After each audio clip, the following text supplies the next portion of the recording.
CTV News with Tony Ryma and Rick Wyman with weather.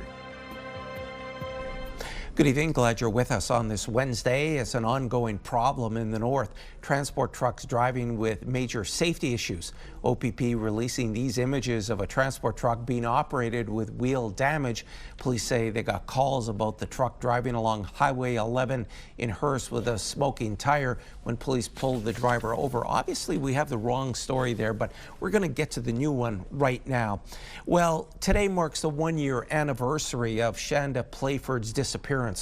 The Sudbury woman was last seen on Melvin Avenue, and tonight her father is asking for people to come forward and help him find his daughter.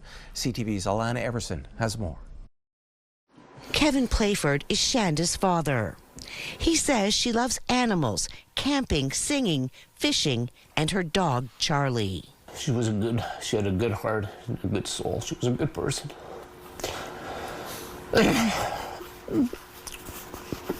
She just had some issues, you know. Playford says 38-year-old Shanda was heavily addicted to drugs, including fentanyl and crack at the time of her disappearance. Went from, smoking pot to doing ecstasy, that whole gamut of doing drugs until she hit the hard drugs. Playford says writing poetry has given him comfort during this agonizing time. His dog, a pug named Teddy, too. He says not knowing is a nightmare with constant wondering. So she's basically vanished in thin air. Is she alive? Is she not alive? If she's alive, what kind of a situation is she in? I've heard some bad stories about these dealers. This guy's from Southern Ontario. So it's been really hard. Greater Sudbury police say the missing person investigation into Shanda's disappearance is active and ongoing. We've conducted a thorough investigation. We've spoken to over 100 different individuals throughout. We followed up on many leads and tips and information that's come through. We actively investigate those. Police say someone knows something, and her father believes the same. We do believe strongly that there are people in the community that have firsthand knowledge of Shanda's whereabouts, and we are pleading for them to come forward. I beg these people, to find their humanity. Playford says he has been told Shanda went to a known drug dealer's house on College Street the night she disappeared, and he believes she never made it out of there. Police say at this time they have not been able to corroborate any of the third-hand information. That's why they're appealing to anyone with direct first-hand information to come forward. Alana Everson, CTV News, Sudbury. A Toronto area woman is facing trafficking charges in connection to a North Bay drug bust. A 24-year-old from Etobicoke was arrested on a standing warrant yesterday. When police conducted a search, they found $23,000 in fentanyl and Percocet. She remains in custody pending a bail hearing. Officials at the hospital in Sudbury say they have plans to address the overcrowding, like when patients get care in unconventional spaces. But as CTV's Angela Gemmell explains, those plans are years away. Capacity today at Health Sciences North is 120%. The 528 normal hospital beds are occupied. The rest are in spaces like hallways or lounges. We're too small. We need to expand. So that we can, improve that patient experience. McNeil says there are some short-term solutions like the alternate health facility at Amberwood Retirement Home, but the demand to expand the hospital is urgent. 120 patients in any one day in unconventional bed space, that is not an ideal location of care. And so there is an urgency for us to move forward on the planning. The goal would be to expand the hospital to 750 beds by 2034 and 800 beds by 2043 due to population growth.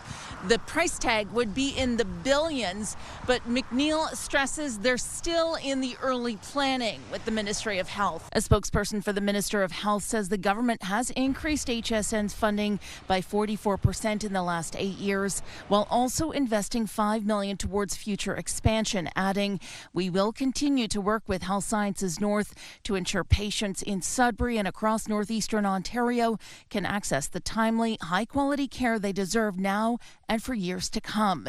Nickelbelt MPP France Jelena says she's encouraged by the planning, but says it needs to move faster. They move at the rate of a sleepy turtle. Health Sciences North will put out the next phase, and it takes 1.5 years for the government to say, oh, all is good, but we have a question on page 13. Really? It took you 18 months to get to page 13. In the meantime, McNeil says while none of the staff want to treat patients in hallways, they'll make sure every patient receives quality care regardless of the location.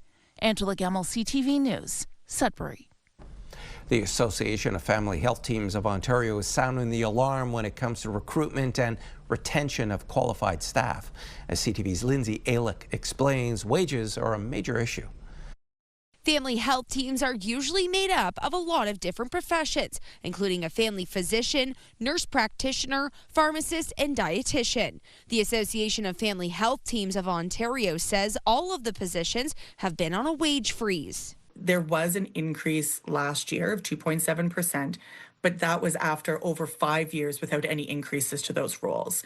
So first and foremost, there's a challenge around just keeping pace with where we're at in terms of those roles. Roger says a nurse practitioner can make up to $30,000 more in a hospital role, receiving a better benefits package, while a physician assistant can see a pay discrepancy of $40,000 to $50,000. Some of our staff have been forced to take on second jobs to make ends meet, and these are highly dedicated, skilled professionals with years of experience who are working 2 jobs sub outside of the healthcare system. In a statement, the Ministry of Health tells CTV News in part, through our $2.1 billion primary care action plan, we are both investing more in family health teams across the province and connecting everyone to a primary care provider by 2029.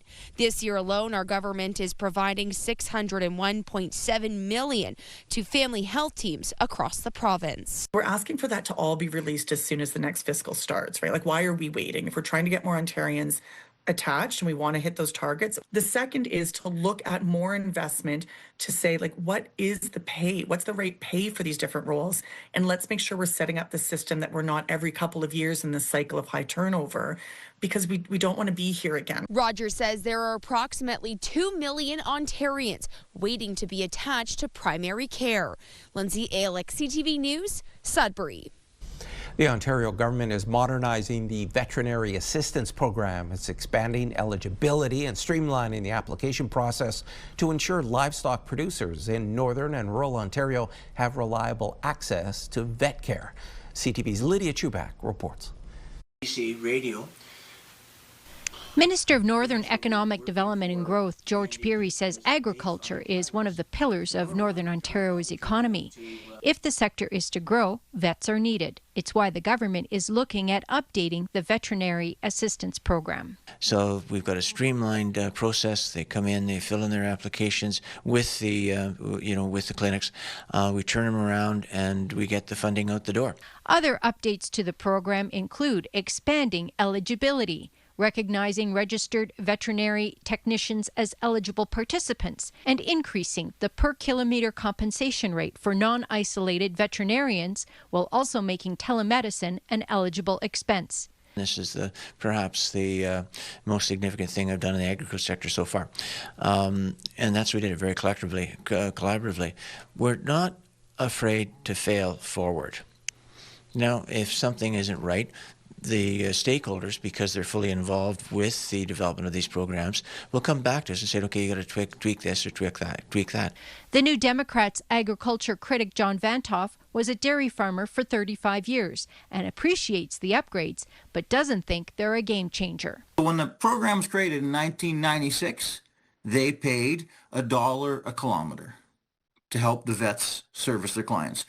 At that time, the Ontario Veterinary Medical Association was recommending that a vet charge $2. So the farmer put in $1, and now the new rate is $1.50 a kilometer, 20 years later.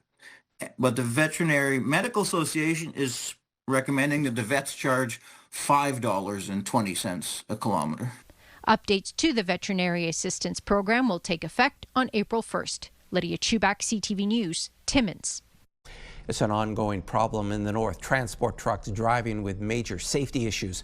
Provincial police releasing these images of a transport truck being operated with wheel damage. Police say they got calls about the truck driving along Highway 11 in Hearst with a smoking tire. When police pulled the driver over, the passenger side wheel had separated from the hub and several lug nuts were missing. Both the Winnipeg company responsible for the truck and the 28-year-old driver have been charged. Now to the weather picture. A mix of sun and cloud today, but what's on the horizon? With all those details, let's bring in CTV's Amanda Hicks. Thanks, Tony. That weather picture is certainly a confusing one. We're on a bit of a weird roller coaster here when it comes to the weather this week. We've seen some milder temperatures, some colder temperatures, some snow, some sun, and that is going to continue as we head into the weekend. We're going to be seeing some milder conditions, a little bit of snow activity, definitely some cold, so you won't want to put the parka away just yet, but we will be seeing some sunshine by the time the weekend wraps up. I'll have those details coming up a bit later on, but for now, Tony, back to you. Thanks, Amanda. He's a former NHLer from Sudbury. Still to come on CTV News at 6. Now, Ron Dugay is fighting a battle off the ice. First, we're off to downtown Timmins. This live webcam is courtesy of the city of Timmins. It's minus 13 degrees. We will return after this commercial break. Pure Country 91.7 wants to send you to Sandals South Coast in Jamaica. We're giving away an all-inclusive Caribbean vacation for 2 every weekday. Listen for your chance to win. Pure Country Passport with Sandals Resorts. Get closer to the Caribbean. Sad news tonight as former NHLer and Sudbury native Ron Dugay has stage 4 colon cancer. Dugay's family made the announcement on social media. The family has set up a GoFundMe campaign to help pay for treatments, as he's now turning to alternative and holistic treatments as well as standard cancer treatments in the U.S. and abroad. Dugay's number hangs from the rafters at the Sudbury Community Arena, one of only 6 Wolves jerseys to be retired. The waiting list for childcare in Sault Ste. Marie is longer than the total slots in the city. A new partnership between the local YMCA College and Social Services Board will return a previously closed daycare to its former glory, adding 80 spaces in the process. CTV's Corey Nordstrom has more. A once thriving daycare at Sault College has sat vacant the last 5 years.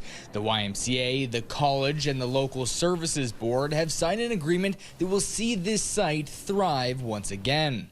This space, in all likelihood, will be for toddlers, and then we also have a room that looks exactly like this on the other side of the daycare that will be for preschool, and in the middle there's an infant room as well with a separate sleeping room. We're talking about 10 seats for infants, 30 for toddlers, and 40 for preschool children.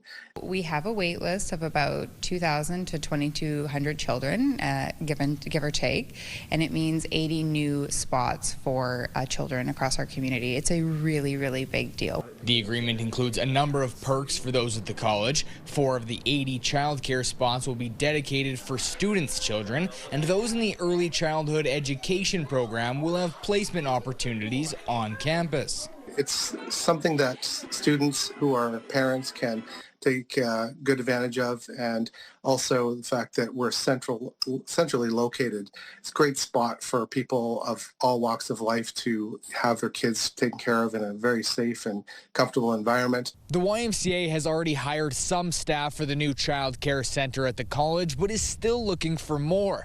Pagnuco adds that there is some minor work needing to be done on site before it can reopen. I'm assuming that the renovations are going to take anywhere from 2 to 3 months. With a quick move-in time, I'm really hoping to see the center open by May. Corey Nordstrom, CTV News, Sault Ste. Marie. Day camp and playground fees in Sudbury will increase, but now over a period of 2 years. In a 10-2 vote last night, which included some councillors expressing concern over increasing pressures on Sudbury families, Council amended an original resolution to phase in proposed cost increases. It's expected to increase parks and recreation revenue by $300,000 over that 24-month period. How much users will be facing this summer is still unclear. The decision will apply to Camp Sadaka, a weekly day camp on Ramsey Lake, and neighborhood playground programs. Meanwhile, questions surrounding the drama involving the Castle Home Long-Term Care Centre will play themselves out at the next North Bay Council meeting, with Councillor Jamie Lowry announcing his intentions during the meeting last night. I'm just advising council that I will be, it's a notice of motion. And the reason why I'm bringing this now, and it won't be presented until the next council meeting, but I've really been watching the Castle Home. Councillor Lowry, I'm going to call you out of order on this. Your notice of motion is only to identify what the motion will be for the upcoming meeting. Okay, my motion will be bringing forward a request for an investigation, a full investigation of Castle Home by the board, by the Ministry of Long-Term Care, and likely the Ministry of Municipal Affairs as well. Thank you. I'm ashamed about Thank what is you. happening You're out of order, please. Lowry's comments come after two city councillors, Mark King and Chris Main, were voted off the Castle Home board in what CTV News was told was a vote of no confidence. Both men had a news conference after last night's meeting. King says they were unfairly removed and is still unclear as to their reasoning. My real concern was that this rogue board and the way it's operating really requires the Minister of Long-Term Care to seize control of the Castle Home board and take over the general governance of that organization until the municipal election in October, when we can hopefully clean slate of that board of directors. King says it's a complex situation on multiple fronts, but what's needed right now is a stabilized system at the long-term care home to protect the care of elderly people. Lowry's motion should come before North Bay's next council meeting on March 10th. The City of Greater Sudbury says it is one step closer to its goal of ending homelessness by 2030. At last night's meeting, Council received a progress report on the city's roadmap. Key milestones include the Lotus program, a transitional housing project that provides on-site mental health and addiction supports. The facility opened last July, joining the Peace Tower project, which is on track to add 38 affordable units by this spring. Additionally, the city launched an ID bank in January, and it is preparing for a March workshop to address community discrimination and the not in my backyard mindset. And I think it's basically how do we work together to make sure that all partners in the community, businesses as well as government and in our institutions and our not-for-profits, are aware of how we support each other and make sure that we are a welcoming community and that we are greater together. Looking ahead, the city says it is focused on expanding supportive housing and evaluating the impact of the Lotus program. The Canadian Armed Forces will be doing basic military qualifications next month in the north. Soldiers with the Canadian Army Reserves will be doing fitness marches in North Bay and Sudbury. People will see upwards of 20 soldiers at a time marching along local roadways in uniform and with unloaded rifles. Members of the public are asked to slow down when passing them. As more snow continues to fall in Newfoundland, residents are calling out for further support, with the snow making driving conditions difficult. The mayor of St. John's is asking for patience. We basically had to hire someone to come and do the driveway, and now we're doing round two, and we're to the point, we're using shovels. Snowblower can't really blow it. And I guess, the city's doing their best to try and get the snow cleared away. Hopefully we get it in time before the next lot. So the province saw upwards of 150 centimeters as the city continues to struggle with clearing snow. Many residential streets still have only one lane of traffic, leading to frustration and forcing residents to plan ahead for longer drives. Thank goodness we are not seeing that kind of snowfall here. Back now for a check on your current conditions. Here's Amanda. Oh my goodness, I certainly agree with that, Tony. That is That is wild, that's for sure. We did see a few centimeters of snow across the Northeast today, but obviously nothing quite like that. And in terms of temperatures, we saw between -11 to -1 degree out there. So a little bit milder compared to days past. And, you know, as we inch closer to the weekend, things will get a little bit mild before things start to get cold once again. But let's get started with how things are looking outside your doorstep right now. So we've got some light snow falling across the board here in Kapuskasing, Moosonee, Cochrane, and Timmins, around -13 to -15 degrees there, between -14 to -7 degree in Wawa, Sault Ste. Marie, and Chapleau. Some cloudy skies in Wawa. In Parry Sound, some snow falling, -4. And in North Bay, we got a little bit of sunshine there and cloudy skies across the board otherwise. And then snow falling in the last 4 regions here, -8 degrees and then -7 in Sudbury. Tony, those were the current conditions. Thanks, Amanda. What did you think of it? Did you watch it? Next on CTV News at 6, President Trump gave his State of the Union address last night. Before we head to commercial break, let's go to Parry Sound and the town dock. This live webcam is courtesy of Northern Creations. It's -4 Celsius.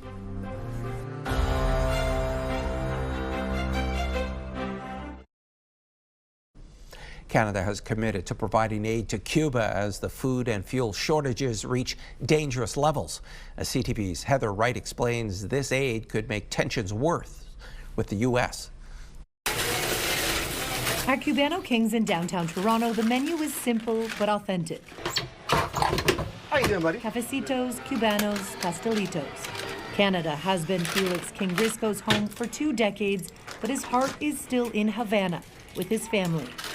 They're not doing so great. His mother, aunts, and cousins all still live in Cuba, where electricity is limited, food is expensive, and gas is scarce. 6 o'clock, there's nobody on the street. People are afraid of getting mugged. People are afraid of getting robbed, all the staff. Since January, the United States has blocked all oil from entering Cuba, trying to squeeze the Cuban government and force a regime change. But the blockade has quickly led to rapidly deteriorating conditions across the country. Today, Canada announced $8 million in aid to Cuba to be delivered through the World Food Program and UNICEF. Cuba is going to need massive assistance of various sorts, and food, I think, is going to be a big one. So $8 million worth of food won't go all that far for a population of about 10 million. It's a balancing act for Ottawa as it tries to provide aid that goes directly to Cubans and not the Cuban regime, while also not inflaming tensions with the United States, which has vowed to place tariffs on any country that sends oil to the island nation.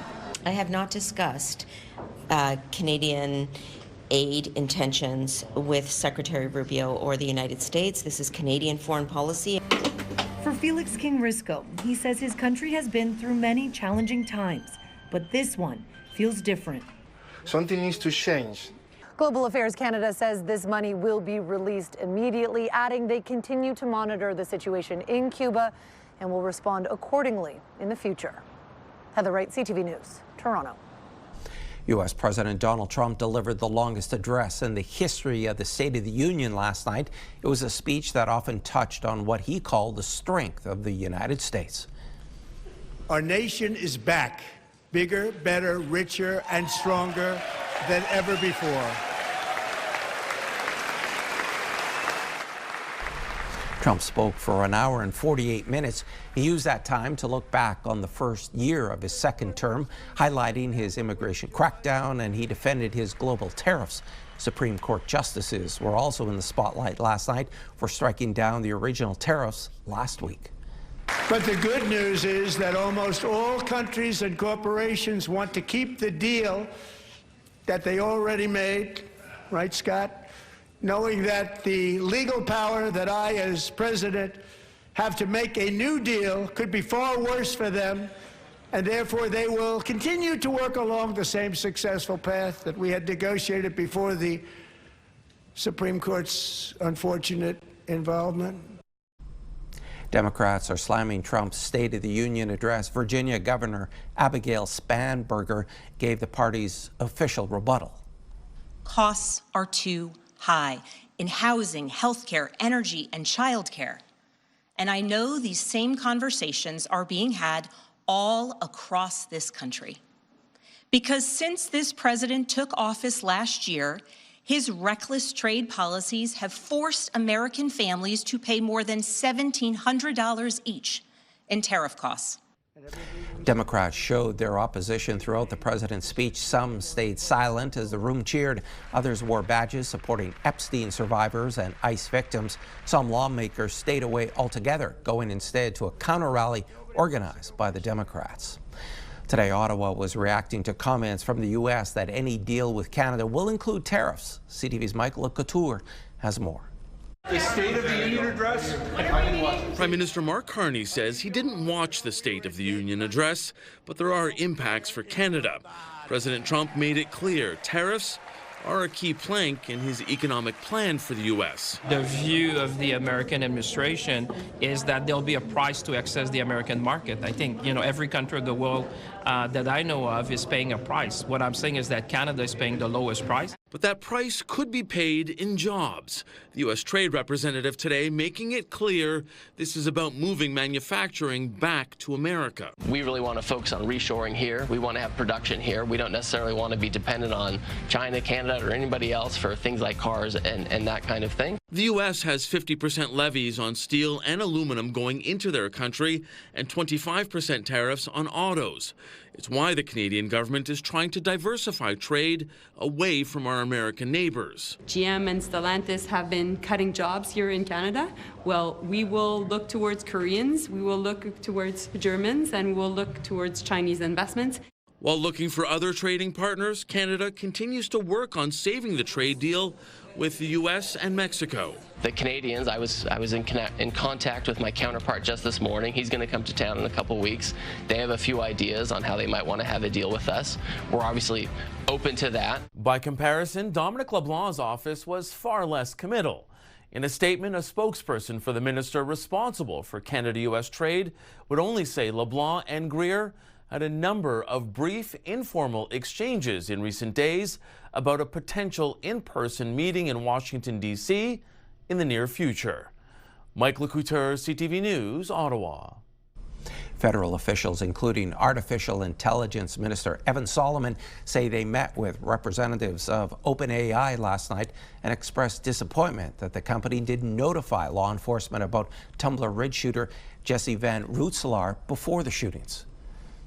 We are looking for proposals that have to do with the escalation thresholds as to when they would escalate. At what point does both their human and their technical protocols kick in to they report to the police? How do they do that with law enforcement? They're sifting through billions and billions of pieces of data, and we want to see what their thresholds are.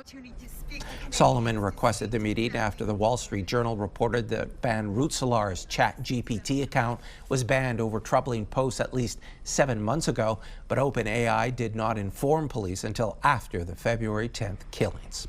And there's more news still ahead, but first, here's your full weather forecast with Amanda. Thanks for that, Tony. March is just around the corner, which means spring is on its way. It's not going to feel like it for a little while longer. We are going to be seeing some cooler temperatures. They are going to be sticking around as we head into the weekend. We will have a brief reprieve from all of that cold on Friday. Some milder temperatures there, getting up to +2 degrees, which feels balmy at this time of year, especially given all the cold temperatures that we've been seeing. And heading into the weekend, just want to note that there is some snow on the way as we head into the weekend.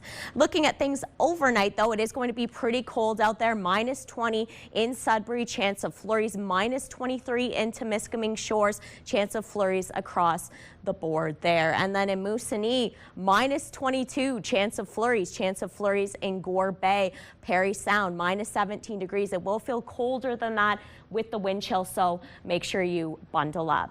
7-day forecast starting with Sudbury, Nickel Belt. Chance of flurries for tomorrow, high of -8. 1 degree on Friday, chance of flurries continuing on into the weekend.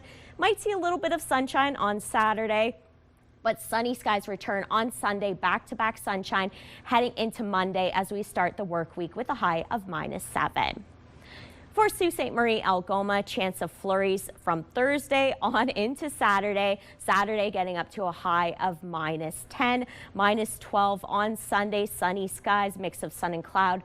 On Monday, high of -6. The normal for this time of year is -3. For Timmins, Cochrane, Kapuskasing, a mix of sun and cloud. For tomorrow, high of -10, 0 on Friday, chance of flurries on Saturday as well, -14. Chance of flurries on Monday, but temperatures warm up a little bit to -7 degrees. For Temiskaming Shores, Kirkland Lake, mix of sun and cloud. For tomorrow, high of -8, 0 on Friday. That's going to be the mildest day that we're going to see over the next 7 days. Chance of flurries on Saturday, high of -12. And then Sunday, we see some sunshine, back-to-back sunshine, high of -14. Finally, for North Bay, West Nipissing, mix of sun and cloud for tomorrow, high of -6, 1 degree. On Friday, chance of flurries, some sunshine once again on Sunday, high of -12. And some sunshine to start the work week on Monday, high of -7. The normal for this time of year is -3, so we're inching closer to the normal for this time of year. Chance of flurries on Tuesday, high of -2. And then Wednesday, mix of sun and cloud, high of -2 as well. So we are getting a little bit warmer, a little bit of a seesaw when it comes to the weather, it seems.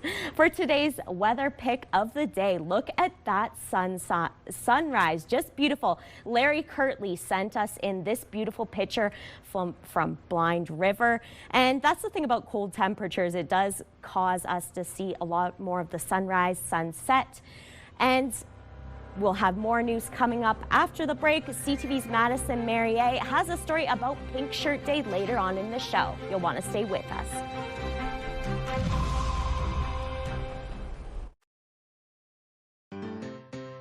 A new year is the perfect time to focus on small, positive changes that support your health and well-being.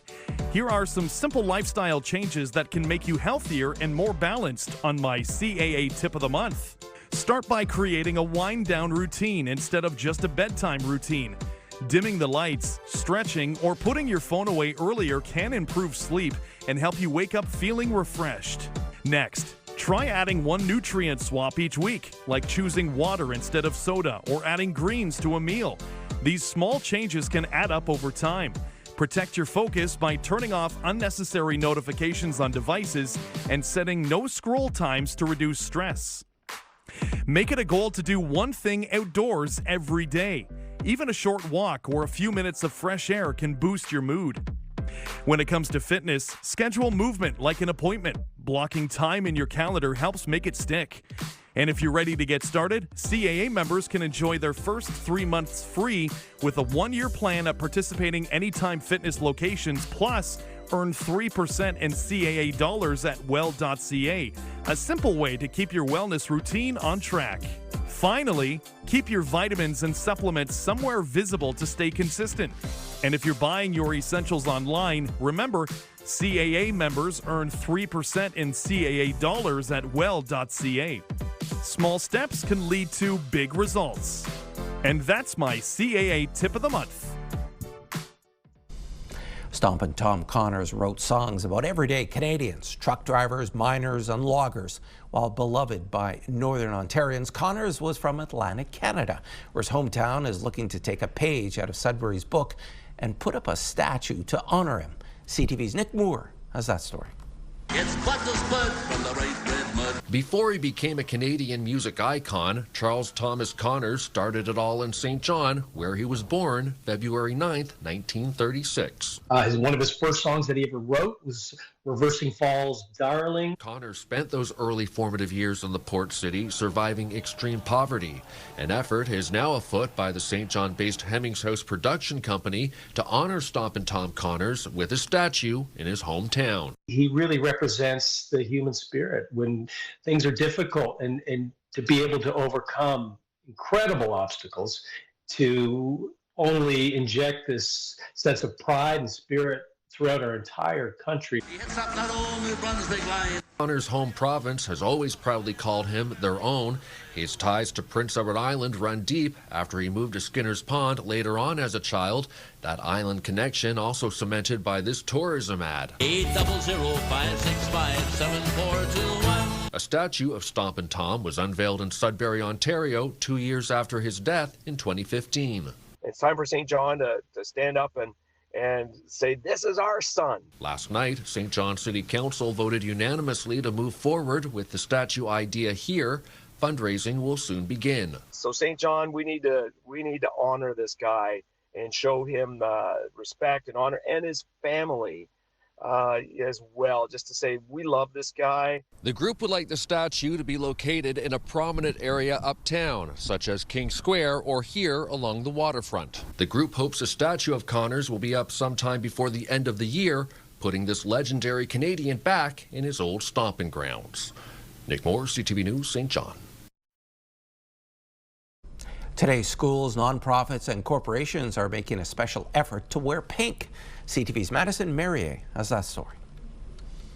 Pink shirts line the halls at many schools in Sudbury as a visual representation of bullying prevention. Every student wants to be able to come to a school where they feel safe, where they feel accepted, where they feel comfortable, and where we all share kindness. And when we wear pink shirts, we're coming together as a community.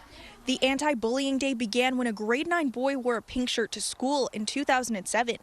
His schoolmates then stood up in solidarity wearing pink shirts, launching what is now a global movement. According to the 2019 Canadian Health Survey on Children and Youth, 71% of youth aged 12 to 17 reported experiencing at least one form of bullying in the past year. Like someone who has previously been bullied, when you come to school and you see everyone around you standing up against it, it's a really great feeling. Pink shirt, it means kindness, that everyone should show kindness to everyone. It's not kind to bully. If you bully someone and you ask them to play, they're not going to let you play. Nonprofits are also standing up to bullying and harassment. It's based on the idea that we should not be bullying people, and to support those who have been bullied and ensure that people don't get bullied in the future. It's just an opportunity to talk about it and be more visible. It's not specifically a 2S LGBTQ day, although, we do acknowledge it. North Bay police officers are also taking a stand in the global movement. Schools like to use the word bullying, and as police, we use the word criminal harassment because bullying often leads to criminal behavior, such as threats and intimidation and harassment and sometimes physical violence. Madison Merrier, CTV News, Sudbury. Winter tour still ahead on CTV News at 6. We talk with the lead singer of the Trews, a band that's playing in Sault Ste. Marie tonight.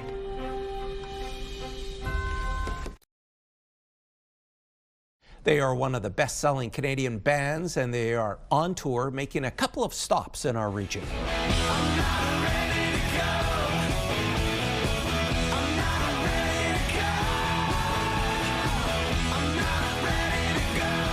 The Trews are in Sault Ste. Marie tonight and will be playing at the Grand in Sudbury tomorrow. Lead singer Colin McDonald now joins us. Hi there, Colin. How you doing? I'm doing well. How's the Bloody Light Tour going so far? Your crew started this journey last year? Yeah, I mean, all the shows have been great. The travel the last couple of days has been eventful, but that's winter touring in Canada. We got our bus broke down in Dryden, and we got stuck there for about 10 hours, and then yesterday, leaving Thunder Bay, the highways were closed for about 8 hours. So, a real taste of Canadiana. And, you make do. It's not an easy time to tour in this country, but we're having great shows. Hats off for you and the bandmates for doing this. What's the reception like when you break down like that? Do people know how popular your band is?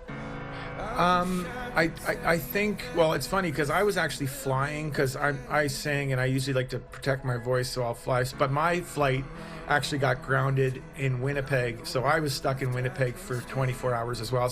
It's been one of those tours. Knock on wood, everything's still okay, but I guess the guys went into a restaurant in Dryden because we had about 10 hours in Dryden, and they saw a picture on the wall of when we were there back in like 2009, and it was the Trews in 2009 on the wall. So they just did another picture with the staff there, and that was kind of cool. You know? You know you've toured the country a lot when you've got pictures hanging of your band in a restaurant in Dryden, Ontario.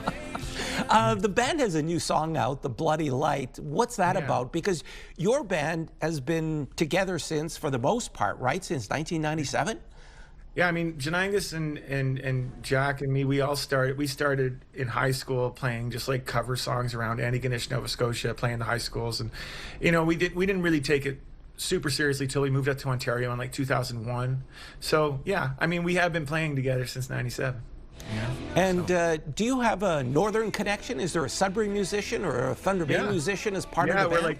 We're three of us are East Coasters, but two of us are Northern Ontarians. We have Jeff Haysault from Thunder Bay, and then Theo McGibbon, who's on drums, is from Sudbury. So, you know, we're slowly morphing into a Northern Ontario band.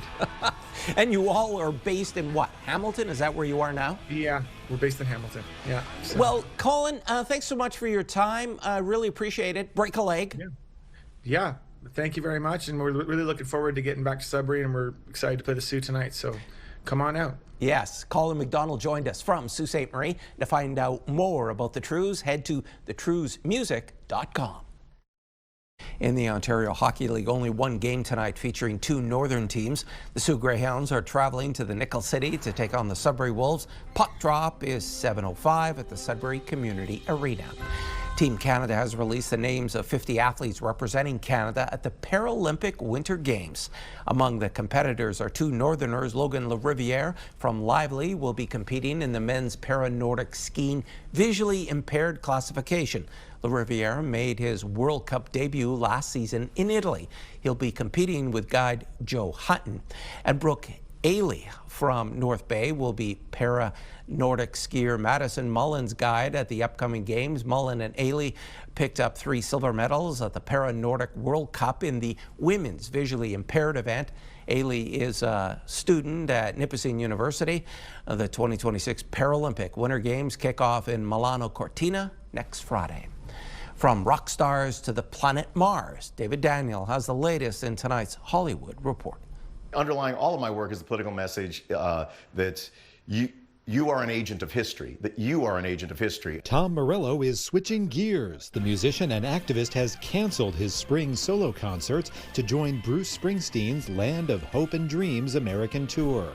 Springsteen made a guest appearance at Morello's Defend Minnesota concert last month in Minneapolis. Morello says he's joining Springsteen's tour in the spirit of freedom, justice, and rock and roll. Time is running out, and they're going to destroy any hope of a tomorrow up here. Change happens when a few determined individuals make it happen. We'll need to take matters into our own hands. Mars is ours! Mars is ours! Settlers on the red planet chafe at Earth trying to control them from 140 million miles away in Season 5 of For All Mankind. The official trailer shows a new generation and some familiar faces in the alternate timeline Space Race series, which returns March 27th on Apple TV. In Hollywood, I'm David Daniel.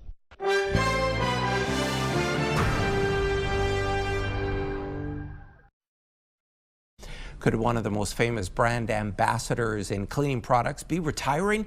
Mr. Clean says he's retiring. At least that's according to social media posts attributed to the cartoon mascot. Far from washed up, he says he's earned time off after more than 60 years of having a spotless record representing the brand. Procter & Gamble says packaging for Mr. Clean products will remain. Of course, this might just be a marketing gimmick. The company actually says the so-called retirement is tied to an upcoming announcement. As expected, NVIDIA reported a blowout fourth quarter earnings report that hints the AI boom remains strong. BNN Bloomberg's Lindsay Biscaya has more. NVIDIA cleared the high bar with fourth quarter results that beat estimates as well as a strong outlook for the first quarter. The company's fiscal fourth quarter surged 73% from the previous year and reported profits nearly double to roughly $43 billion. CEO Jensen Huang implied these results feed into his thesis that the AI boom is still in its early stages of a build-out. NVIDIA's stock price rose nearly 4% in extended trading after those results came out. And here are the closing numbers for the day. The Canadian dollar was up 10 cents to end the day. West Texas Intermediate dropped to 65.47. Western Canadian Select also down 50 cents to end the day. And the TSX closed on yet another new high, finishing above 34,000. Those are your business headlines. I'm Lindsay Biscaya. And here are the current prices for some key commodities we watch. Gold up $34.84, closing the day at $51.65.17 US an ounce. Silver moved forward $2.46 to $89.22. Copper up 9 cents to $5.90, and nickel up 6 cents, ending the day at $8.04 US a pound. And Amanda is back now for one last look at your Thursday weather. And the weekend is just around the corner, and with that, parts of the Northeast will see a bit of sunshine tomorrow. Beginning with Sudbury, -8, chance of flurries, sun and cloud in Timmins and Sault Ste. Marie. Slight chance of flurries there, -10 to -6 degrees. In North Bay, mix of sun and cloud, -6. Parry Sound, -4 with some cloudy skies. And then a similar story in Temiskaming Shores, mostly cloudy, high of -8. But those temperatures are deceiving, Tony. It will be cold tomorrow morning. Back to you. Okay, thanks, Amanda. And finally, an American artist has created a new piece right in the middle of a central Alberta lake. In this case, I created a portrait with charcoal on the ice, a figure scarred from life and emerging like a baptism. The artist traveled to Abraham Lake to create what he calls an earth fresco. He says this is one of the only lakes where during winter you can see methane bubbles frozen beneath the surface, and the wind polishes the ice into pure glass. The piece was done in collaboration with Travel Alberta. So what do you think? Folks, that's CTV News at 6. I'm Tony Ryma. More news comes your way at 11:30 with Ian Campbell. Good night.